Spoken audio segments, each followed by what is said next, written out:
Ladies and gentlemen, please give a warm welcome to my guests, Steve Coulter and Marko Desantis, Hello. respectively of TSAR and Ridel High and brother Steve, among other things. And then, of course, Marko from Popsicko, Sugarcult, and a whole host of other things. But we are here to talk about Popsicko. And the reason we're talking about Popsicko, above any other reason that we'd just be talking about Popsicko anyway, is because Popsicko has a new release coming out, which is special. Well, new old stock. Right. So Popsico was a band I was in the early to mid '90s. So going way back to the early chapters of the Santa Barbara scene, and it was me myself. I played bass in the band. Mick Flowers on drums. Tim Cullen, whose T-shirt you're wearing right there. Tim Cullen on lead guitar and some vocals, and then the lead singer was a guy named Keith Brown. And Keith Brown unfortunately passed away shortly after our one and only record came out. But Keith has actually grew up with Steve Coulter here, so we're all very enmeshed. And if you remember, the way we met Coulter was when Luke and me were in a band before Popsico, when we were teenagers, called the Lost Kittens. And Lost Kittens played a show with a band called The Wonderfuls that was Steve Coulter on drums, Keith Brown on lead vocals, Greg McIlvaine, now of the Hollow Trees, great band, on guitar, and Dan Kern, who was also in a band with Steve Coulter called Czar years later. Dan Kern played bass in The Wonderfuls. So it was like The Wonderfuls and Lost Kittens kind of merged and became what became Popsico. So if anyone's doubting the reason for Steve Coulter to be sitting here, there you go. He's easily just as much an authority on the topic today as anyone else. And also the reason Steve is here is because Steve wrote this piece that's coming out in the Independent, I know, this Thursday. And then you were instrumental, I think, in connecting the label with this Popsico stuff too. Is that right? Yeah, I mean, 2020 obviously was a super weird year. We all had kind of a lot of time to sit around and reflect and think about a lot of things in our lives. And one of the things that kind of caught my attention was the passing of Keith's death. The anniversary of Keith's death happened in November, and then his birthday. How many years was that? Geez, it was he passed away in 95. So yeah, he died November 7th, 1995. Yeah, so All 20, right, so 26 years. wow. Yeah, long time. And then his birthday came around, and it's kind of hard to explain how much meeting that guy when I was in high school changed the entire direction of my life.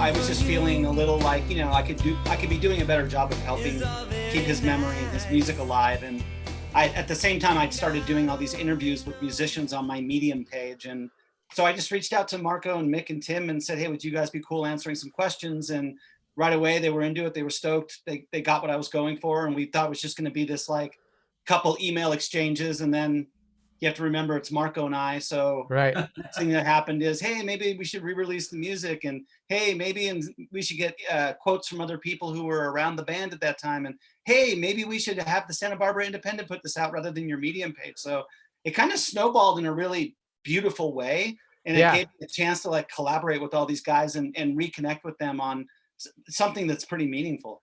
Very cool. That's super cool. And honestly, like, the years go by as anyone who's in our generation can attest that, the time just flies by. They say the days get longer, the years get shorter, right? But like to younger people who are like, their heads are spinning. They're like 26 years ago. Well, trust me, like 26 years goes by quick. Yeah. And, we all, life goes on. Coulter went on, he did Ridel High, he did his band TSAR, he's done all these other things. He's, written all these novels and had a whole career. I went on and did, I played in tons of bands. After Popsicko, I did My Records, which was that label with Joey Cape where we put out Nerf Herder's record and Ridel High's record, actually. Small world, very incestuous. And then I went back to playing music, and I played in the Ataris for a little while. I toured with the band The Swingin' Utters, and then eventually found my way switching to guitar and doing Sugarcult, and that was like for years and years and years. And all the way through, Popsicko has always been a thing, no matter where I was ever in the world. When I was on tour with the Swingin' Utters, I remember being in Prague. This is in 1997. In Prague, Czech Republic, and finding a payphone and using one of those wonky European payphones with putting coins in it to call Keith's mom, Linda. Like from wherever I was in the world, I would always call Keith's mom on November 7th, on the day that of his accident, because I knew she was probably having a hard time. And I just would always that's the kind of the best I could do through the years to sort of keep Keith's flame burning in my heart. And but I always had the intention that at some point I'm going to get that Popsicko music out to people. Maybe I'll do it for the 10-year anniversary. Maybe I'll do it for the 20-year. And then all of a sudden here we are in 2020, and Coulter and I are on the phone, and for very similar reasons, we're both starting to think dude, 2020 was a year of a lot of reflection for a lot of people, and it was a year of feeling like not taking what you've got for granted. Hey, we're still here. What do we do while we're still here now? What do we, let's get our rock and roll affairs in order. And if we have music that people need to hear, let's put it out there so people can hear it. Totally. This you listen back to music you made a long time ago, and you hope it doesn't make you cringe. Yeah. I go back and listen to Popsicko, and it's like the opposite of cringe. It makes me, I can't believe I was part of it. I'm like, something I would fucking buy at a store and be stoked to have as a fan, Well, all the times that I play it here on the show, there's the faction of the community that's like, oh yeah, this is my jam or whatever. And then there's the people who are like, what is this? How do I not know about this? That's the thing. It's well, that's amazing to hear, Luke, but Coulter and I have talked about this. It's really weird. The last song on our record was called To Would Have Beens, and it was the chorus is to would have beens, could have been, should have beens.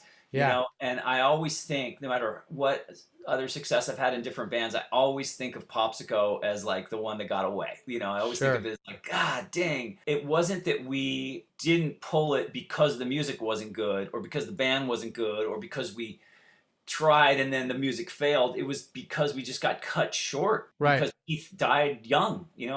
So just the fact that this music's coming out, and again, there was never an ideal time to put it out, because it was oh, Sugarcult's too busy, or this is happening, or we're too many things in our lives. You're living your own life. You don't have enough time for proper retrospect.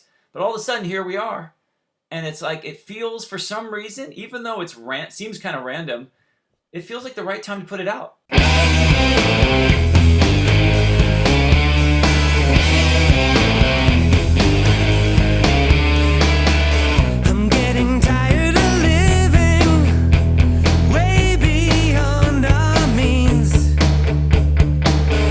Feels I'm glad we waited, because people are going to be able to experience this in whichever way they want.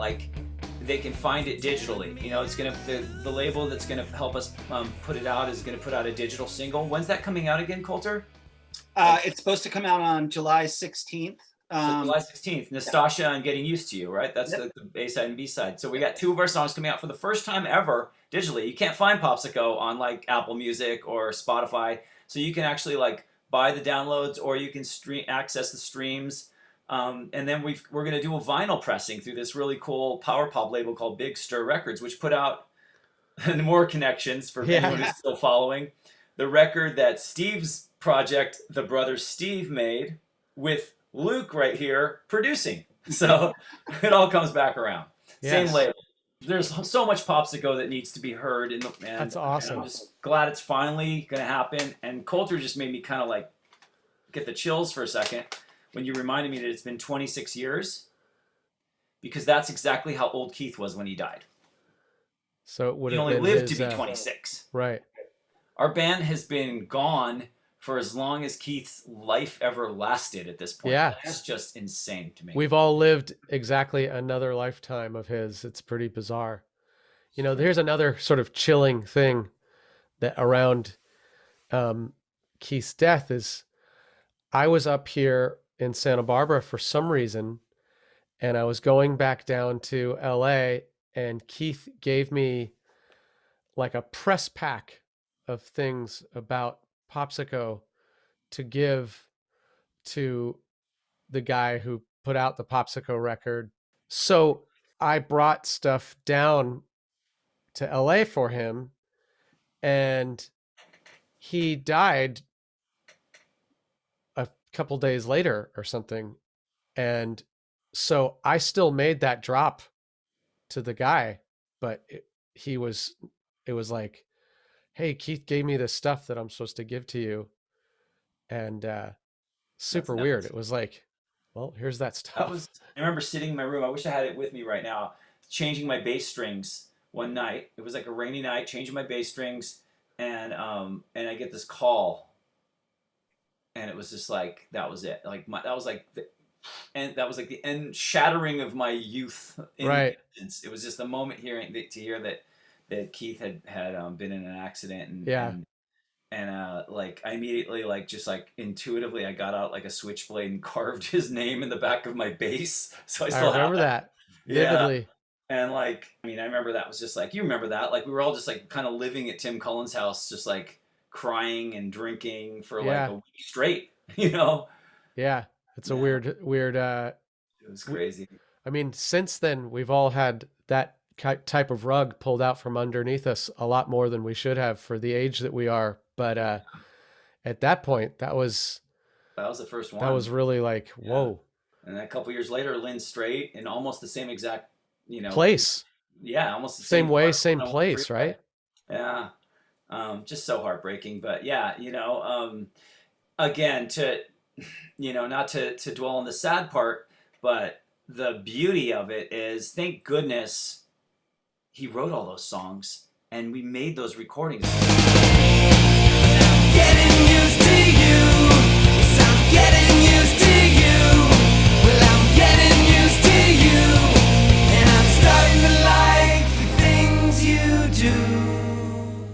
I remember sitting around, like we were that band that was like, labels were starting to say, oh, you guys, because we were kind of coming around the time of Nirvana and Soul Asylum, and our band sort of sounded kind of like a combination of like Soul Asylum, Nirvana, Replacements, Cheap Trick, a little bit of like, there was things like Weezer happening. We actually played, Weezer opened for us in Santa Barbara.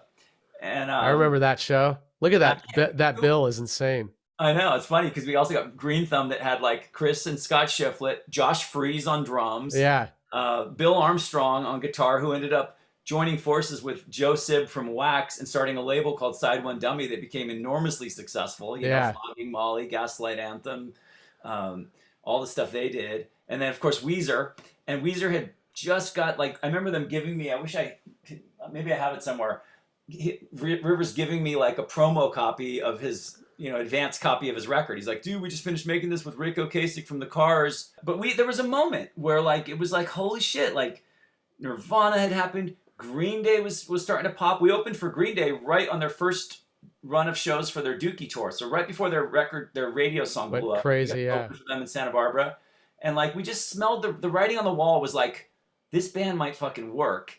Labels were checking us out. But for some reason, we just thought, you know what? Let's just make the record ourselves. Keith had the resources, and we were like, and I'm so glad we did. Keith, he ate, slept, and breathed this record. This record is Keith's like gift to the future. Yeah, almost cool. Like it sucks. I mean, of course, it's terrible that he had to die because he had so many more songs to write, so much more life to live, and so many more memories to create. But like, thank goodness we have that like kind of message in a bottle. It's amazing you told me I'm standing with no me. Passing through, I'm demanding heaven knows. When I say that like getting to know him changed my life, I got randomly sat next to the guy in the second half of 10th grade Amazing. And it was like, hey, I just bought a guitar. And I was like, that's funny, I have drums. Right. And that's how we started playing together. It was just that simple. Like my Right. mom had to drive me to his house Right. to set up my drums and play. And like out of the gate, he was like, yo, you should listen to the Stooges and you should listen to the Velvet Underground, and like completely just changed my worldview on rock and roll. And then like, you know, 100%. he and I bonded and like, you know, went off on all these crazy adventures together. But a lot of the music I listen to now, I still credit back to those early days with Keith when he was like, it's cool that you like Def Leppard and it's cool that you like 7 Seconds or whatever. Yeah. You gotta check this stuff out, you know? Yeah. Right. That's No, cool. it's so true. He was definitely like, I mean, I have full confidence. I don't know. I want to believe that I would have been along for the ride, but I have full confidence that with or without Popsicle, Keith would have gone on to become like an icon of 90s rock, like up Yeah. there with the Billy Corgans and Dave Grohls and Eddie Vedders and whoever and Trent Reznor's. You know, he had that thing that that comes along once in a generation. I wonder what she's wearing. She makes me impressed or something. There was a void in our scene for a while after Keith died. I don't want to sound self-important and act like Popsicle was like the biggest band in town, but like right before Keith died, we probably got to ring that bell for a second. We were on the cover of the Independent, you know, Yeah. we put a record out, and it felt like, hey, there's a scene that we're like nurtured, and there's a group of friends around it. There's just something in the air, and then suddenly it was gone, and it was a really awkward silence for about a year until everybody sort of found their footing again. This Thursday, this story about Popsicle comes out in the Independent, the Santa Barbara Independent. And then July 16th is when the first 2-song thing comes out on Big Stir. And what are those songs again that are on the first one? Nastasha, which is Stasha. also the first song on our record, Uh-huh. Off to a Bad Start, and usually the song that we played first at our live shows, if you remember seeing Uh-huh. us. Totally. And then the song, the B-side, you know, we still sing Yeah. the B-side, even though this is just a digital single. The B-side is Getting Used to You. Nastasha is Keith Brown and Tim Cullen co-write, and actually you can hear Tim's voice. You'll know it when you hear it. He has like little bits of the song where he takes lead Yeah. and sings, but it's primarily Keith singing lead. And then Getting Used to You was one that Keith brought to the table, and we all worked on it together. I mean, it was almost like a unanimous thing. Like, obviously, the first single needs to be Nastasha, because that was always the one we played first live and Uh-huh. the first song on the record, and one of the first songs we actually had as a band, to be honest. Yeah. That was kind of one of the songs that sort of set the wheels in motion for what we were going to go for. And then there's another 2-songer coming in after that. Did I make that up? Or That's still in the works, and so Okay. there'll be another digital single coming down the pike, and then eventually, you know, the vinyl, very limited vinyl pressing of this. So you'll want to, like, if you're interested in this at all, definitely go to Big Stir and, like, you know, sign up for their email or whatever, so you're part of the like inner circle, because they're Yeah. gonna send out a thing at some point and be like, all right, pre-orders for Popsicko's vinyl. You know, just to be totally real, that's how it's going to be done. It's going to be like it's going to go on pre-order, and it's going to hopefully sell out, and then a couple months later the vinyl will get shipped to whoever Right. was that pre-ordered. So you're not going to like go to a record store and see it in the racks and go, oh, I think I'll buy this. Like, you have to like buy it ahead of time, Right. you know. And I think, you know, so much gratitude to Steve Coulter for just brokering that whole relationship and that whole connection with Big Stir, with Rex and Christina. They're just like super lovely people. They play in a great band themselves. They just love music, and they Yeah. have a label that put out all this cool stuff. Yeah, you know? for those of you watching this, the world that these people have created is really cool. I've delved into it a little bit. I'm super psyched for that. I've been pretty good about quelling my consumer hoarding tendencies, but I know I won't be able to when that Popsicle stuff comes out. I will have to have that. Oh, to dude, have it. I will personally buy you a copy of it. All right. You have to have a copy. I mean, Yeah. that's going to be the thing. We're going to end up wanting to buy them all ourselves so we can give them to our friends. Well, you guys, thank you so much for mostly for doing all the work that I know it took to get this happening, but also thanks for coming here and talking to the peeps about it. Oh, dude, thanks for having us. And yeah, just look out for that you know, print issue of the Independent, And if not, just I think it's just independent.com, or if you just search Santa Barbara Independent, it should be online.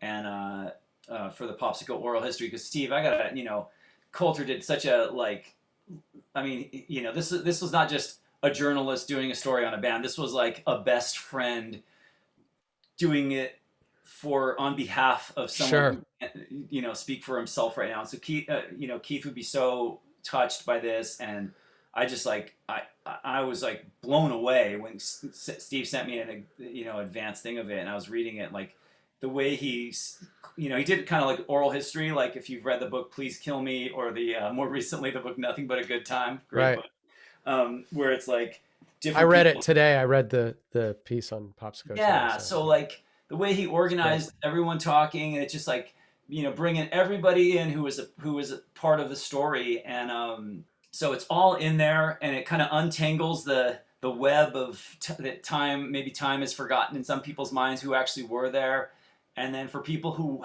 weren't born yet, or they're going to be like, "Fuck, this is cool, man. This is a story."